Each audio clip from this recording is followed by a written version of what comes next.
യാത്രക്കാരില്ല. തലശ്ശേരിയിലെ പുതിയ double decker bus ഓട്ടം നിർത്തി. ഫെബ്രുവരിയിലാണ് തിരുവനന്തപുരത്ത് നിന്ന് ബസ് തലശ്ശേരിയിലേക്ക് എത്തിച്ചത്. ഫെബ്രുവരി 22-ന് മന്ത്രി കെ.ബി. ഗണേഷ് കുമാറും സ്പീക്കർ എ.എൻ. ഷംസീറും യാത്ര ചെയ്താണ് ഉദ്ഘാടനം ചെയ്തത്. ഇതിനുശേഷം മാർച്ച് ആദ്യവാരം തലശ്ശേരി കാർണിവൽ വരെ യാത്രക്കാരുണ്ടായിരുന്നു. ഇതിനുശേഷം യാത്രക്കാർ കുറഞ്ഞു.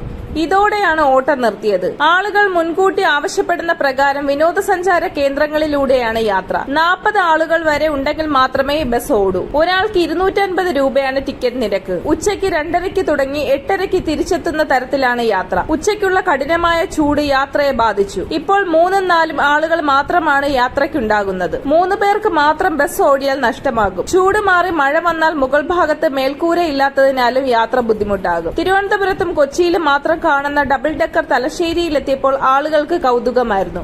ബസിന്റെ താഴത്തെ നിലയിൽ 28 ആളുകൾ ഇരിക്കാനുള്ള സീറ്റ് 2 മേശയുമുണ്ട്.